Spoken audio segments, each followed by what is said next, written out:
Good evening. I'm Ross Perry, the President General of the Society of the Cincinnati, and I welcome you to the 2014 Clark Lecture. Since 1975, the Society of the Cincinnati has sponsored the annual George Rogers Clark Lecture, which recognizes the scholarship of leading historians of the American Revolution. The lecture was established and endowed by an anonymous donor and was the very first permanent historical program of our society. In a real sense, it is the grandfather of our library, museum, and educational efforts. When the History of the American Revolution Institute of the Society of the Cincinnati is written, the Clark Lecture will be recognized as the seed from which it grew. The lectures have featured some of the greatest historians of our time, including Samuel Ellison Morrison and the British historian J.H. Plumb. Some of the Clark lecturers, most notably Edmund S. Morgan, whose The Genius of George Washington is a classic in Washington studies, have presented lectures that stand alone as important works of scholarship. Others, including David McCulloch, have offered a very personal perspective on one of their own published works. Gordon S. Wood and others have distilled a generation of classroom teaching and scholarship into a synthesis, illuminating the major significance of the American Revolution. Still others, including David Hackett Fisher, have offered a glimpse of the historian's craft by presenting a lecture based on their ongoing research. We have, over the years, welcomed the greatest historians of the Revolutionary War, and tonight we add another to that honor. It gives me great pleasure to introduce Scott Johnson, the chairman of our History Committee, who has the privilege of introducing tonight's Clark Lecturer. Scott?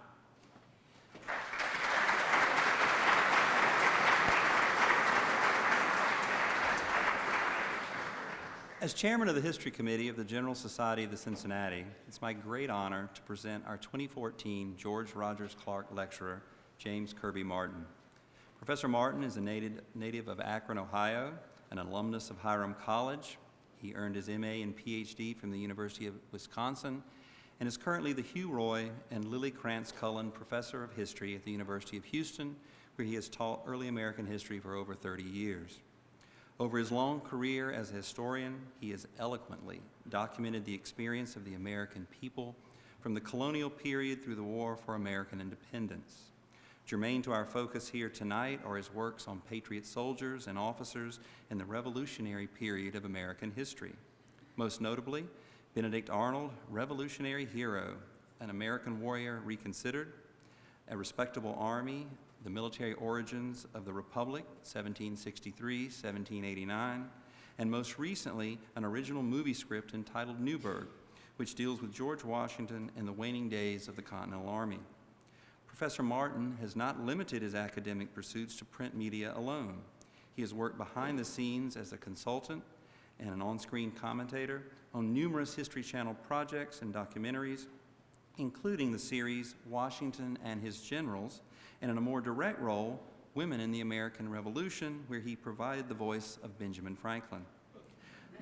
Dr. Martin has served on the editorial advisory board of the papers of William Livingston, the advisory council of the Society of Historians of the Early Republic, and general editor of the book series The American Experience, and as series advisory editor for the Oxford University Press.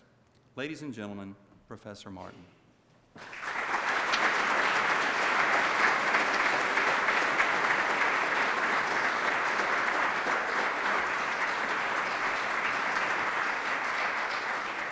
Well, first of all, good evening. It is very much my pleasure to be with you this evening. I can't tell you how much I've been looking forward to this and sort of getting you involved in a story that has been one of my favorites for years and years and years, to the point where I'm actually now beginning to write a book about, are you ready for this? The temptation of George Washington, the man who wouldn't be king, and the Newburgh conspiracy. That is currently the working title of this particular project. So I figure that if nothing else, that'll be a little on the controversial side, which is always good if you're thinking about trying to sell books. And it's one of the interesting things is I've done a lot of this backwards. I've worked with a very close friend of mine who is a scriptwriter in Hollywood, and we've actually produced a movie script. So if anybody's interested, it is available for you. And one of the things that we did, it's a little story I thought I'd share with you before I get started. One of the things that Bob Burris and I did, and Bob was in charge of this, we did one of those person on the street interviews. You probably have seen something like that on TV. And the question was very simple. Tell us what you know about George Washington. Now, amazingly enough, or I shouldn't say amazingly enough, or perhaps whatever I should say, is some people just stared at the camera. Some said the dollar bill, right? And some said, well, I guess he was a president, and I think one or two knew he was actually the first president. I believe there was one who thought that George probably didn't tell a lot of lies in his life. At least that's what I learned back in the 4th grade, and perhaps have been recovering ever since, because I knew back then I was in trouble already when it came to telling lies. And it was just very, very interesting and also sad in the sense that people don't, in this country, know their history. I could give you statistics. I read an article the other day about 1,050 quote-unquote major universities. Fewer than 20% of them actually require history courses. It's hard for me to believe because when I was a kid growing up, it was very, very important to develop that sense of what this country was all about. And I'm afraid sometimes maybe we're actually losing that. So what I want to do now, I want to work you into the story of the Newburgh conspiracy. And because of the lighting here, I hate to use my readers, but I actually going to have to put them on now and then, so with apologies. I thought the way to begin would be to offer some quotations to you, and these quotations come from 1782. One of them is from George Washington, written in October 1782, and he commented to a friend, and I quote, "The patience and long sufferance of this army is almost exhausted," quote unquote. He knows he's moving that army in October 1782 into what we know as the final campsite or cantonment, winter campsite 1782, 1783 in the New Windsor, Newburgh area. And he's concerned this army is restive, it's upset, there are issues. In December then, early December of 1782, Washington wrote a friend of his in the Continental Congress, a man by the name of Joseph Jones. In the course of a few days, and I'm quoting, Congress will receive an address from the Army on the subject of their grievances. The dissatisfaction of the Army had arisen to a great and alarming height. Heretofore, the officers had actually stood between the soldiery and the public, and at the hazard of their lives, they've quelled very dangerous mutinies, and there were mutinies going on before this time, like the Great Pennsylvania Mutiny of January 1781, followed by New Jersey, just to give you two examples. But if their documents should be suffered to rise equally high, I know not what. I don't know what the consequences are going to be. Well, just a few days later, 3 representatives of the officer corps of the Continental Army will arrive in Philadelphia, and they are going to present a rather menacing petition, if you want to call it that, a very threatening petition to the Continental Congress. And I just want to give you a little quote from that position, and this is what is the appropriate part of it. By the way, it was written by Henry Knox. I believe you're familiar with Henry Knox. He has something to do with the society. I know, I'm kidding you. But this is what he wrote. "We have borne all that men can bear. Our property is expended. Our private resources are at an end. And our friends are wearied out and disgusted with our incessant applications for credit. Therefore, we say any further experiments on there, that is, the Army's patients, the officers' patients, may have fatal effects, quote unquote. Fatal effects for the young republic that was struggling at that point at the end of 1782, trying to find its way. So let me give you a little more background information that will help make a better sense out of these quotations for you. First of all, the easy part, if you can believe this, was getting to the Declaration of Independence in 1776. The harder part was winning a war in which you could actually then declare that you had accomplished what you said you intended to accomplish. The Continental Army was central to that process. And the Continental Army, and I've worked on books and articles about this, generally speaking, was rather poorly treated by the civilian population. Not getting a lot of support, food, clothing, all sorts of other kinds of support. Think of Valley Forge as an example, where the Army is in just terrible condition. And so there's anger building in the Army toward the civilian population, and that is part of the process. The second part of the process that we need to be aware of is that in early 1781 and into 1782, after the time of Yorktown, it's very safe to say that the government under the Continental Congress was flat out broke. Didn't have any money. I can wrap it up for you this way. A man by the name of Robert Morris, the superintendent of finance, called the financier of the Revolution, an amazing individual, personally very wealthy at this point, had been pleading with the French, please more subsidies, please more loans, and the French were saying, it's about time you, Americans, pick up the tab for your own revolution. Morris says the government's broke.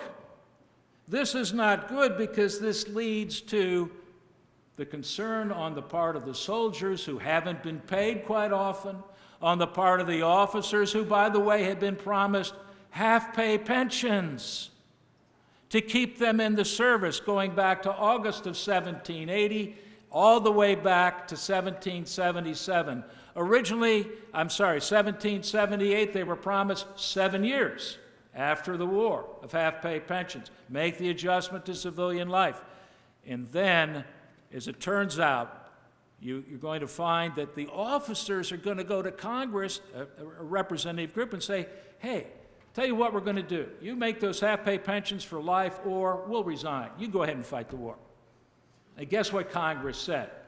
Fine, we like this. You guys are going to get those pensions, but there's only one problem. I've given it to you. Congress is what? It's broke. There's no way Congress can fund the pensions. So let me give you one more detail. It's an important part of this story. And that is, in 1781, once the Articles of Confederation, which did not provide for taxation, only the requisitioning of states, that is, oh, pretty please, Rhode Island, Massachusetts, Georgia, whatever, give us some money. And they, of course, said, well, we have our own commitments back here. We can't spend a lot of money on you. That's one of the reasons Congress is broke. So there's a plan to give Congress taxation power through imports, taxes on imports. And the leaders in the Continental Army, George Washington included, say, this is going to solve the problem. We get some revenue in the hands of the central government. That will provide for the pensions. That will provide for the issues of pay for the common soldiers, and on and on. And then what happened? Under the Articles, the states were sovereign, so all 13 had to ratify. Wrap it up for you. In November of 1782, Little Rhode Island voted no. 12 voted yes, Rhode Island voted no. It's up. You can see what I'm trying to tell you. That plan of trying to give Congress some taxation authority is gone. Now they're going to try to negotiate, and there'll be another plan. It will fail, so on and so forth in the next couple of years. But what I want you to understand is that's the trigger. November of 1782, Rhode Island says no. The officers show up with petitions. written initially by Henry Knox, sponsored by the likes of Horatio Gates and others, threatening Congress. And the threat is, if you can't pay or you can't fund those pensions, we want 5 years of full pay when we are mustered out of the service or else. Now, if you're in the Continental Congress, do you have a problem? You got a big problem because you don't have any money. In fact, I can tell you, I'll cheat a little bit and jump ahead. Robert Morris went to work and he said, well, when I pull everything together and scrape and do all I can, he is the superintendent of finance of the Congress, he said, I can come up with a month's pay for everybody. Well, that isn't going to satisfy the common soldiers, let alone the officers. So they are now determined to force the issue. And so with this as background, what I'd like to do is sort of take you through 4 acts, or scenes if you'd prefer that kind of a term, which will sort of lay out the Newburgh conspiracy of 1782 and 1783. So the first act that I want to look at will focus on Philadelphia. And I go back, late December of 1782, the petition arrives. And what's going to happen is that Robert Morris sees this is good. This is something we can do something with. Morris is what we historians call a nationalist. By the way, George Washington was a nationalist, wanted a stronger national government. Robert Morris has an assistant not related to him, Gouverneur Morris. Will be writing some of the detail of the Constitution of 1787. He wants a stronger national government. In fact, Gouv talked about maybe a monarchy would straighten things out. Interesting. Hamilton thought along those lines too, because Hamilton's a third one of these nationalists in the Congress. And sort of hovering out there on the edges, kind of unclear, is James Madison, future president of the United States. More philosophical, but not ready for some rough political stuff, to say the least. So the big 3 really are the 2 Morrises and Alexander Hamilton. And so what they are going to do, they're going to embrace these officers led by General Alexander McDougall. And by the way, McDougall was a wealthy man going to he's a major general, wealthy man going into the Revolutionary War. He's broke. And so he's given to the cause and given and given. He's also given his health. He has terrible health issues, rheumatism. He's only going to last another couple of years. He'll die young, as I remember the right year, 1785. And so the Morrises, Hamilton, they'll start to work with these officers, and they'll put the pressure on Congress. And they'll organize a committee, 1 representative from every state. And sometimes I think we're all aware the committees don't get a lot done.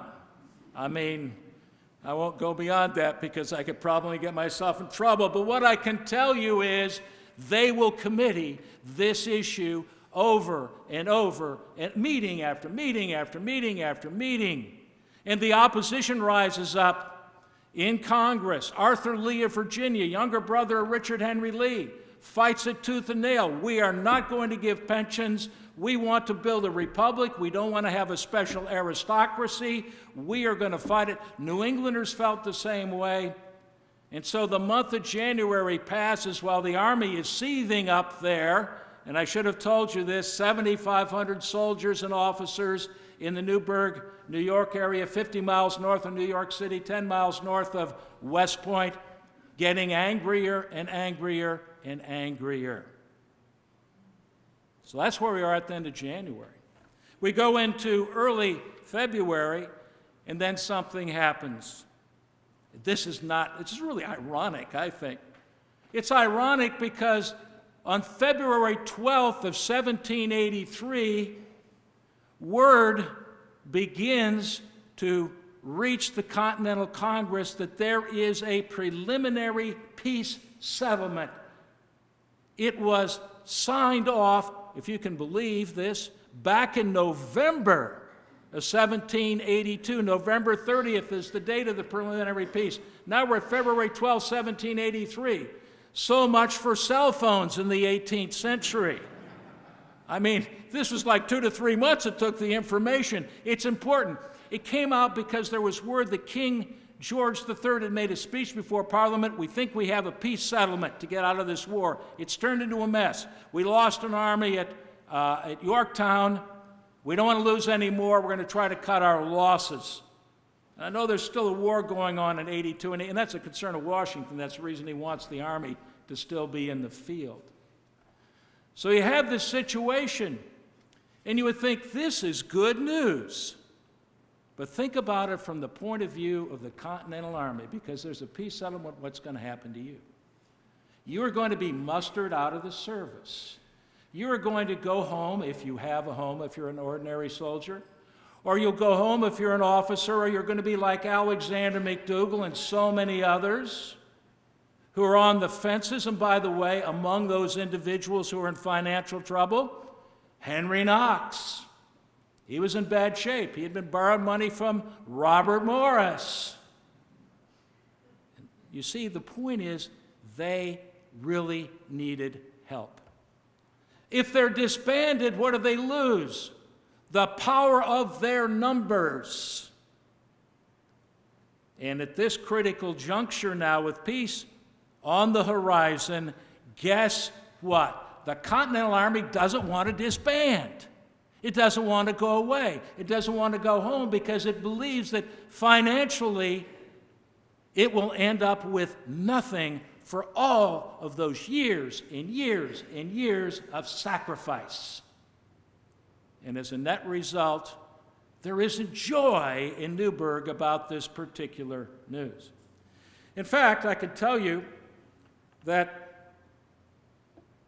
Robert and Gouverneur Morris and Alexander Hamilton saw some opportunity here. They've been hinting around that, people like George Washington. They think he's a pretty good leader. And maybe that guy could sort of take over a little bit and he could solve some of these problems. Washington had received a letter from one of his junior officers saying, George, go for it. Just become the king. Take it over. All of this Republican nonsense is so much nonsense. We can't solve our problems. In Washington, well, I think that's probably not a very good idea. I don't believe in that sort of thing. And we're going to get to George Washington and his attitudes here in just a moment.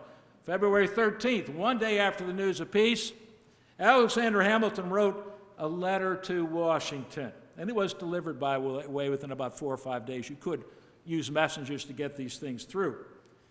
He urged Washington, and I quote, to take direction of the Army's anger. He asked Washington to, quote, guide the torrent and bring order, perhaps even good, out of confusion, end quote. Hamilton implied that a show of force by the Continental forces would, quote, operate on those weak minds which are influenced by their apprehensions. He suggested that some demonstration of force on the part of the Continental Army, that is, taking the army in the field, maybe march over to Rhode Island and show those folks a thing or two, And the point is that he's saying, take the army in the field, use the army against the civilian population, scare them into doing what? Giving the power of the purse to the Continental Congress. Now that's a very, very dangerous thing to do in a republic, is to turn the army loose on the civilian population. Republics don't operate that way, unless they happen to have banana before their name. Oh, good, you got that one. I slipped that in there. I better get off the banana jokes right now. All right. Anyway, the point is, the idea is to use the army to scare the population into strengthening the national government.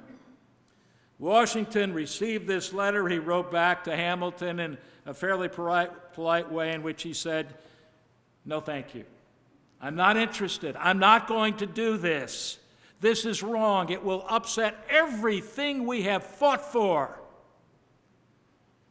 Of course, Hamilton and Morris weren't excited by that particular letter, but in fact, Washington actually wrote in early March of 1783, we are about to enter, quote unquote, the Gulf of Civil Horror in this republic, because he's concerned about losing control of the Continental Army. So now I've taken you through scene 1 and scene 2. I forgot to mention scene 2, which was the Hamilton letter going to Newburgh. But scene 3 is when things really do spice up in terms of the Newburgh conspiracy. Because what is going to happen when the nationalists, that is the two Morrises and Hamilton, are rejected in this plotting that is going on? They decide to go down another pathway. And that pathway involves a gentleman by the name of Horatio Gates, former major in the British Army, initially an adjunct general in the Continental Army, a man of enormous ambition who more than once thought he'd be a better commander-in-chief than George Washington, a man who is the so-called, and I will emphasize so-called, hero of Saratoga, who went on to distinguish his career by losing an army called the Battle of Camden in South Carolina in August of 1780. Washington doesn't like Gates. Trust me on that one. Gates doesn't like Washington. Washington is the commander-in-chief, and the Continental Congress, in its infinite wisdom, Gates was sent home because of the defeat at Camden. He goes and pesters Congress over and over and over again. I want a court of inquiry. I demand satisfaction. I did not flee the battlefield. That story about 60 miles north of the battlefield in 24 hours is true. Those horses weren't that fast. Oh, he didn't. I made that last one up. Okay, he didn't point that out. But what I want you to understand is Gates, because Congress doesn't want to be bugged by him anymore, they send him to Newburgh to be number 2 under George Washington. I've got documented where I can show that Washington met with Gates when Gates begins to appear, and this is in October of 1782, and they have a hush-hush conference. There's no real record of the conference, but I know what they were talking about. Washington was saying, look, I'm in charge. You're number 2. You're in charge of the camp. I'm in charge of the Continental Army. By the way, there is a division of the Continental Army and Nathaniel Greene operating in the South at this particular point in time. So what did the Morrises do? They went to Horatio Gates. Very interesting, because guess who Gates owed a lot of money to, because he too was in financial trouble, if I didn't mention him before? He owes Robert Morris. But Gates is an ambitious guy, so it's a sweet deal. And so the story's going to go like this in this third scene. There's a man in Philadelphia who's a merchant, a colonel in the Continental Army, Walter Stewart by name. They called him the most handsome man in the Continental Army. Whether he was or not, I don't have the slightest idea. He was home resting. He needed to get back to Newburgh. He had served at one time on Gates's staff, and the Morrises went to him and said, please carry a message to General Gates. And that message arrived, carried by Stewart, who, by the way, forgot to stop in and say hello to the commander-in-chief and follow protocol, went straight to Gates, Saturday, March 8th of 1783, and the message we know, 2 words. Actually 2.5 words. It's time. What do you mean by it's time? Well, we know because of what happened during the next 2 days.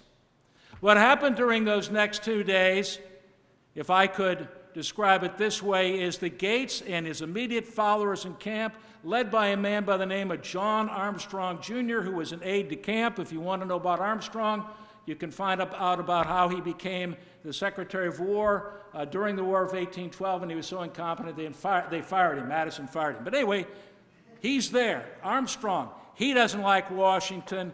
Actually, it's fair to say John Armstrong was one of those people, he didn't like anybody. He just was a nasty guy. But he will put together, with the help of Gates, what we call the First Newburgh Address. And the First Newburgh Address will then begin to circulate through the camp on Monday, March 10th. Now, obviously, they didn't have a Xerox machine, but they were making copies like crazy. There's a place where you can place this information, share it with the officers, and it's a call to the officers to get tough, move beyond. I'll read portions of this document. To move beyond the meek language of entreating memorials, that's like the petition to Congress. To move beyond the milk and water style of our earlier statements. This Newburgh address, and I'm quoting again, it talked about, quote, growing old in poverty, in wretchedness, and contempt, end quote. And then it says, if peace comes, and I'm quoting again, nothing shall separate them, that is, you officers and the Army, from your arms except death. That's an interesting thing to say, isn't it, on the peace coming? Because everyone knows the Army would be disbanded.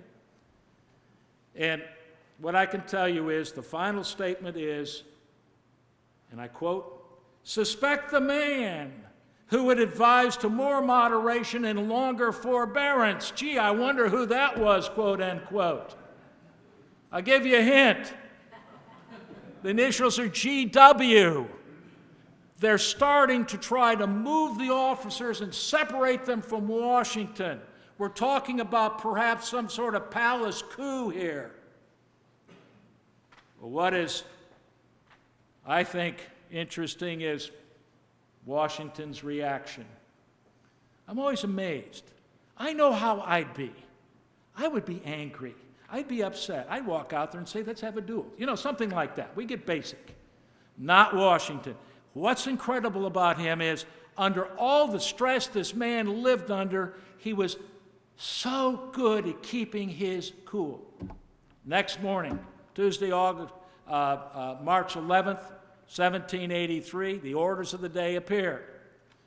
Yada, yada this, yada, yada that, don't march in front of these, houses, and let's dig the latrines deeper next time. All the kind of things the orders of the day will deal with. And then there's this statement. It would be considered unmilitary if you meet without my authority. And I forgot to mention that because the first Newburgh address said, let's meet at 11 a.m. on that Tuesday without the commander-in-chief. Highly unusual in the military hierarchy. So what Washington really said was that this would be subversive of all good military order. And therefore, well, I know you have grievances. I know you're upset about pay. I know you think you're a civilian. The civilians don't appreciate you.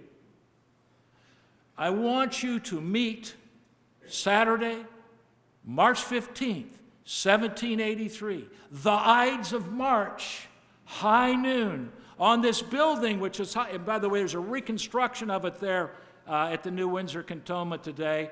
They called it the Temple of Virtue. Virtue is what it's all about. That is, being willing to sacrifice yourself for the greater good of the whole community. Meet at the Temple of Virtue, this 150-foot-long building. Officers assembled, send representatives, air your grievances. Gates will be in the chair, and send me a report. Very interesting. I know Washington didn't mean that, but I think he knew that Gates would fall for it. Washington will spend the next 3 days preparing for the confrontation with Gates on March 15, 1783. In other words, what I learned in the 4th grade from Mrs. Rand is wrong. At least once, George Washington told a little lie. That indeed he intended to be there to confront the officers, to try to bring them back to the reality of what is going on here.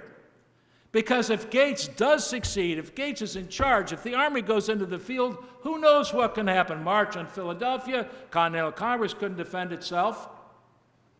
Maybe we have a little military dictatorship. Maybe we have a little Horatio Gates that we'd be celebrating today.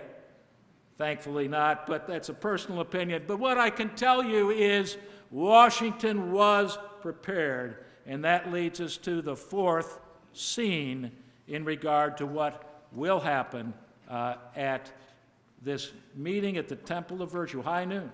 Officers are assembling, probably 300 or 400 of them in the room. Gates is in the chair. He's calling the meeting to order at high noon, and there are horses' hoofs riding outside, coming up. And I think, actually, in case you wanted to know this, I think Washington was riding his favorite horse called Nelson that particular day. Now, that's a detail most people don't get, all right? I don't know whether it was, I don't have any idea, but I know one of his horses was named Nelson, so I just threw it in. Anyway, Washington will come in a back door, and there he is, the man. And as you know, the man, he is large for his time, 6'2", 6'3", broad-shouldered. Even though he's showing age, there's no doubt about that, he's graying out. And he simply says, General, would you mind if I just say a few words? What are you going to do if you're Gates? Say, no, thank you. I'm now the commander-in-chief. Well, Gates is in a trap. And so Washington will come forward, and he gives a rather long talk, which is printed. You can get copies of it. It is pretty commonly distributed. And just to give you some quotes, he called upon his officers, and I'm quoting, to express your utmost horror and detestation of the men who wish, under any specious pretenses, to overturn the liberties of our country, and who wickedly attempts to open the floodgates of civil discord and deluge our rising empire in blood. Washington said, you take the army out, we're going to have a little fight on our hands, I think. And he talks, and he talks. It's a prepared speech. And he looks out over the room, and he sees anger and frustration on the faces of his officers. And so and Washington, by the way, was not a great public speaker. So he's sort of thinking to himself, what can I do? And so he will do this. I didn't put my glasses in the right, I'll just put them down. He reached in his pocket and he said, I have a letter here from my good friend Joseph Jones in the Continental Congress, and he wants to share some thoughts with you. And there's no reaction. And he says, well, just excuse me for a second, and he will pull spectacles, readers, out of his pocket. And he will put those spectacles or those readers on for the first time ever in public.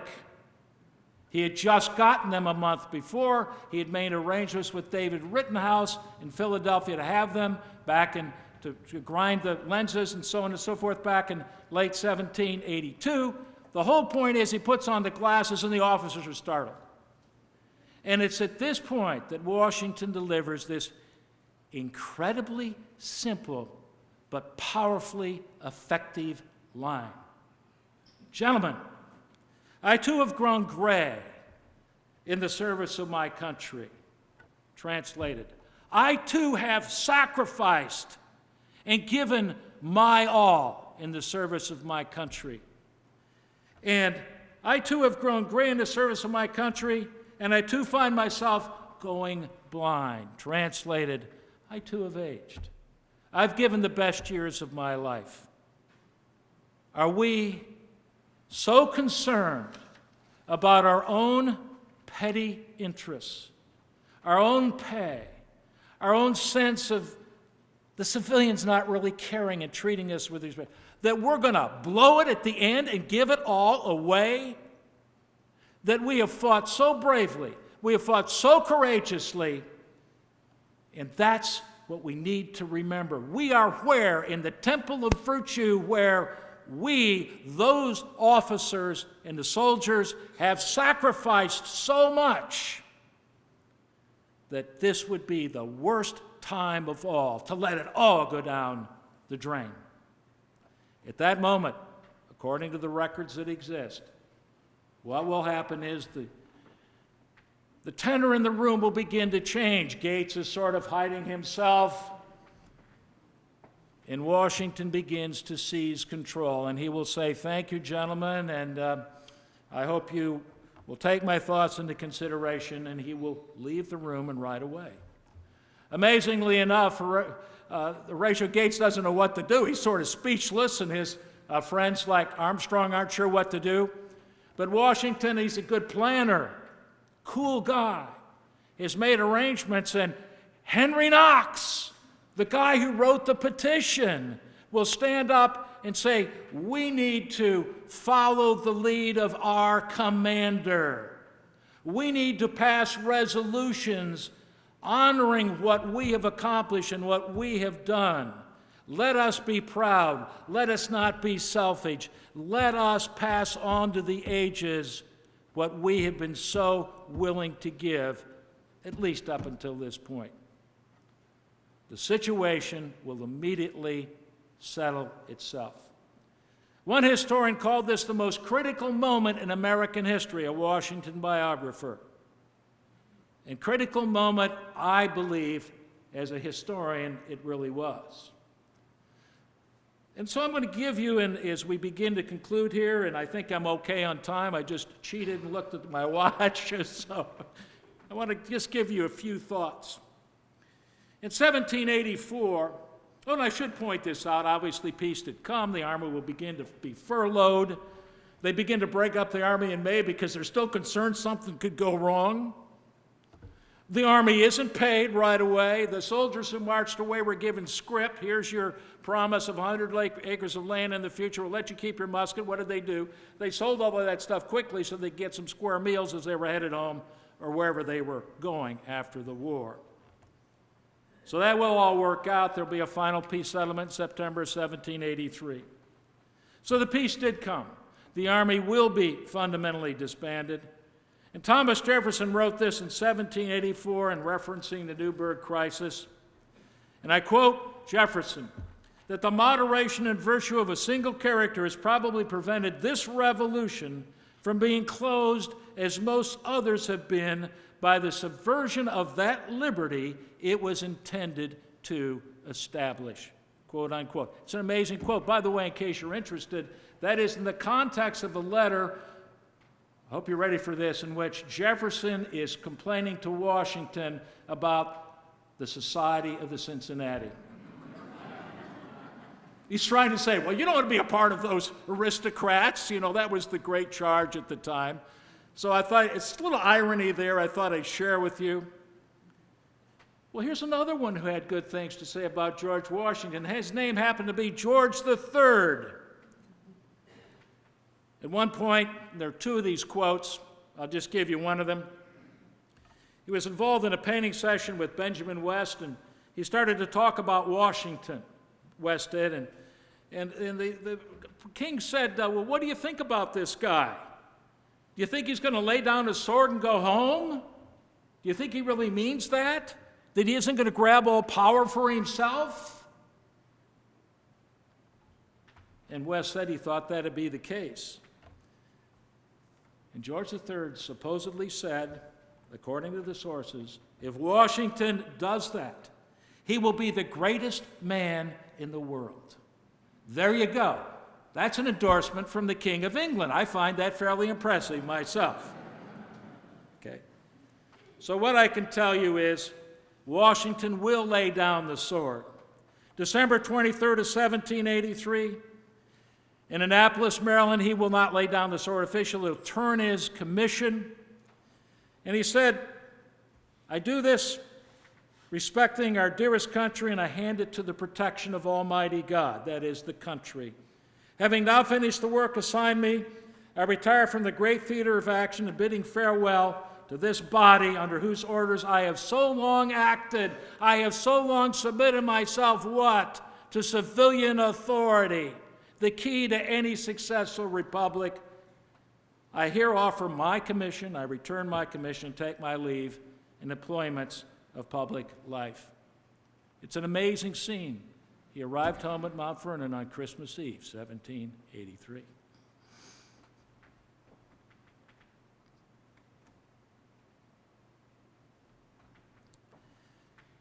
As I've studied Washington's life, what I found is a man of enormous intelligence. John Adams once said he didn't think Washington was very smart. Washington didn't go to Harvard. He didn't have those advantages. But he did read, and that's one of the things I learned last year when I was a fellow at Mount Vernon, the new presidential library. Washington was attached to Roman history. He was fascinated by Lucius Quintius Cincinnatus, who back in 458 BC laid down the plow, went into the field for 6 months, was named dictator, defeated the enemy, went home, laid down the sword, and went back to the plow. That is imagery that is embedded in Washington. Another one of his favorites, he loved this play, Cato the Younger, a Roman senator who stood up to the tyranny of Julius Caesar. Now, if you know the real Cato, he was nothing special himself, but it's work in the play. But there's a line in there in Cato, a Tragedy, this play that was written back in the early 18th century by Joseph Addison. Washington loved this. He quoted some of this in letters. There's a line that was his favorite, and I share it with you. A day, an hour of virtuous liberty is worth a whole eternity of bondage. A favorite line. It is an incredible story about George Washington. This was a person who understood what the cause was all about. This was a person who persevered to the end. This was a person who gave himself over and over and gave us, the American people, a successful revolution. That can, from my point of view, be the absolute greatest of gifts. Let me give you some names because this will be part of my book. Have you ever heard of Napoleon? Have you ever heard of Lenin? Have you ever heard of Stalin? Have you ever heard of Castro? Have you ever heard of Mao Zedong? They all claim to be liberators, but millions upon millions of people died under their oppression in the name of liberating people. So I'll put George Washington up against this group of thugs anytime. And you got a quote for that right there. And some of my colleagues aren't going to like that, but that's too bad. Because that is the reality. Let me give you, we debate, we academics, whether this was an exceptional revolution. Well, what have I just described to you? Exceptional behavior, where one person was able to keep and bring so many others back to a sense of what they were really all about, how they should be giving citizens and contributing citizens. And in the process, he helped to mold and shape this republic, a republic which is, as it's been said, dedicated to liberty, a republic which keeps trying to define what that term means. But by golly, it's very good to be defining it and redefining it from my point of view, because we are a blessed people, largely because of leaders like George Washington. And I thank you.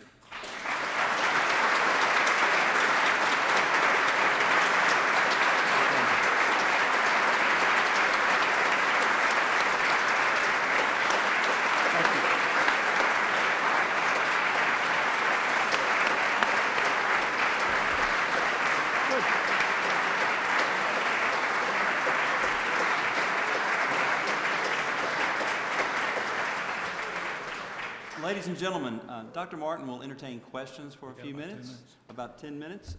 If you have one, please stand, please speak, let's say, not loudly, I don't want to use that term, but and sort of slowly so we can hear the question. He will try to repeat it back before he answers it, and I think that will benefit him and everyone else as well. Do we have any questions? Anybody would like to ask something? Anything you'd Well, I hope I didn't stump you. I mean, I can change the tone and say I wrote a biography of Benedict Arnold. Would that help?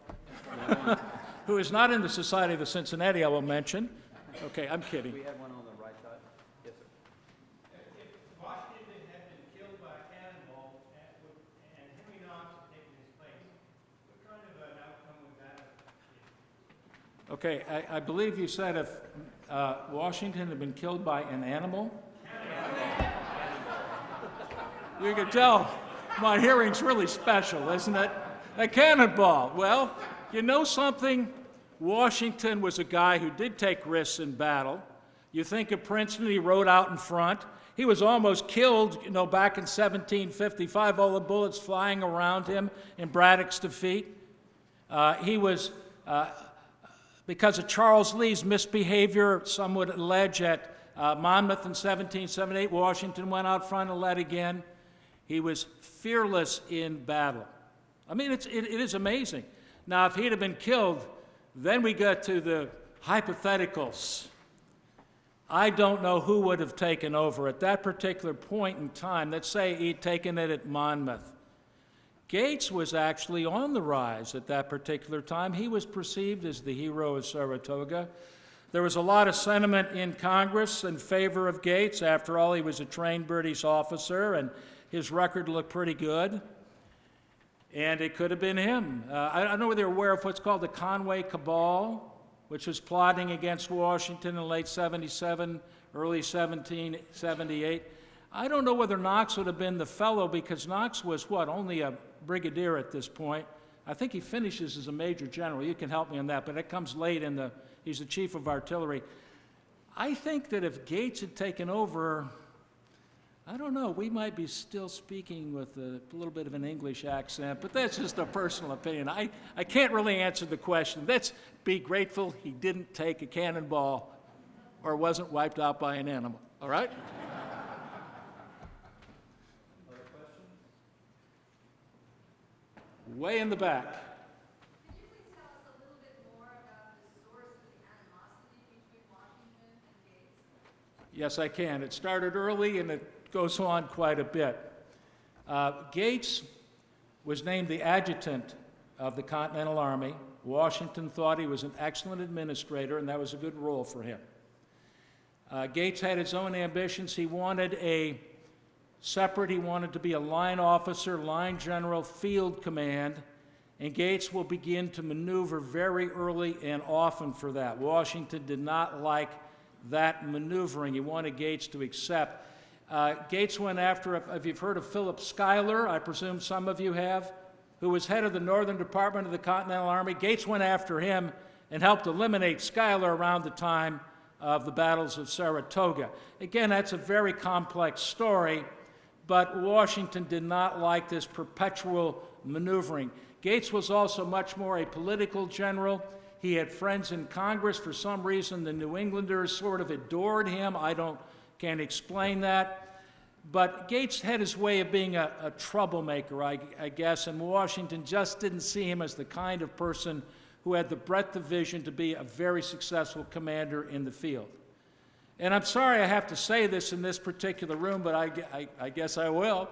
And that is, if you look at what happened in Saratoga, you're going to find Gates in the second battle, 2 miles behind the battle, in a little hut or home, having a debate with a man by the name of Sir Francis Clerk, a person he kind of knew back in England, about the merits of independence as Clerk was dying. He had been shot up in the battle. Who was leading the Americans to victory at that point? Well, as I said, he's not a member of this organization, and his initials are BA, okay? So I'll go that far. So it was really bad, because I'll give you one more Gates example comes to mind. When the war went bad in the South, this is in 1779, what will happen is Congress goes to Washington. They said, Gates is the guy who can win in the South. And Washington says, I have another person in mind I think would do a much better job. By the way, that other person was Nathaniel Greene, who was a phenomenally successful and brilliant officer. And Congress said, well, are you saying you don't support Gates? And Washington says, it's your decision. I'm not going to advise you on it. Respect civilian authority. They sent Gates south. Within a few weeks, he lost virtually a whole army at the Battle of Camden. So it wasn't a warm and fuzzy relationship.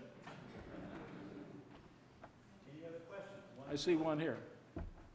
Madison was afraid out to George Washington in the end, wasn't he? Madison? Yes. Absolutely. Now you're talking, give me a time frame. Are you talking about during the war, or after the war? Yeah, oh yes. Well, actually, Madison and Washington become very close. In fact, Madison plays a very critical part. Washington promised, another one of those little, I don't like to say white lies, but he said he was laying down the sword, resigning, he was done. He's going home. Well, they had to get him to come back out and provide that valuable leadership at the Constitutional Convention in 1787. And Madison played a very, very critical role in convincing Washington that he should do so. Madison is considered one of the fathers, one of the key writers of the Constitution, along with Gouverneur Morris. I mentioned him earlier. But getting Washington there gave that convention a legitimacy that it wouldn't have otherwise have had. And that being the situation, that was really very, very important, because the Constitution of 1787 begins to solve all the problems, including the financial problem, as we all know when we pay taxes today. So I shouldn't have said that last thing, but anyway, does that help? I think that's right. That's a good point. Absolutely. If Hamilton were in collusion with the two Morrises and Newburgh conspiracy, how did he overcome that to stay in Washington's favor after that dissipated? Well, that's a good point. And this is one of those that I may have rushed through a little bit. Hamilton is married to Elizabeth Schuyler. Gates had supplanted Schuyler. There is no love between Hamilton and Gates. So while I include Hamilton as part of the group to get Washington to take the army into the field, it's a distinction that I should have perhaps made clearer, that when it came to Gates, Hamilton was not an enthusiast. So from what we know, the real visitation to Walter Stewart to go and set things in motion with Gates really came from the two Morrises, and whether Hamilton was involved, it's likely not, because of that inter-family tension. And so I'm glad you brought that up. That's a very important distinction to make.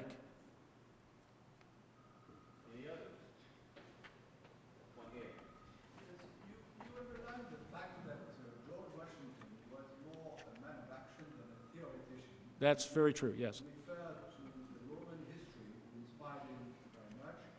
But in matters of institutions, what was his main inspiration at that time? There was Roman history, but there was also the ideas of the 18th century in Europe Yeah. and the United Right. States. What was the balance in the inspiration? It's a very good question. There are various sources with Washington. Washington, truthfully, was not a theorist. There's no doubt about that. And I do think as a man of action, that's a fair description. But he had a very kind of perceptive intelligence when it came to arguments about people and what motivates them, and that I don't think there's any doubt that the general Enlightenment thinking of the day, that is to liberate the people, is a motivating factor with him. And one of the things that I will go into in the book, which I didn't mention, we all know Washington was a slaveholder. We all perhaps know that it took him a while to adjust to having African Americans in the Continental Army. But adjust he does. And that's, again, part of the Enlightenment. It's part of like, I know what this is about. I know what slavery is about. I've lived with it, not on the bad side, but I've lived with it, and I know that living in an enslaved condition, whether it's as a servant or as a peasant or a slave or an indentured servant or whatever it might be, is inappropriate and improper, and that there's something better out there for the common population. And I think that represents the spirit of the Enlightenment in him, if I could put it that way. My pleasure.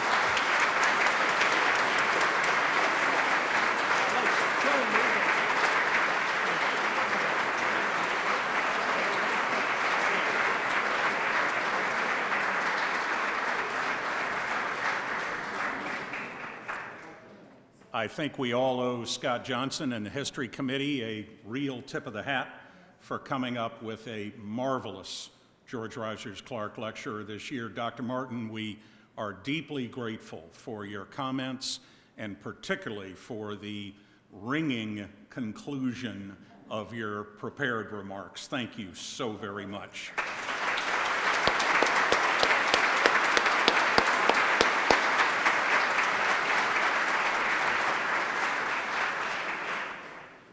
Two quick announcements. Number one, some of you all may have noticed we have a new resident in Anderson House in the Great Stair Hall. We have a 4-pounder cannon, courtesy of a loan from the National Firearms Museum, and you might thank Tom Etter in particular tonight for arranging that.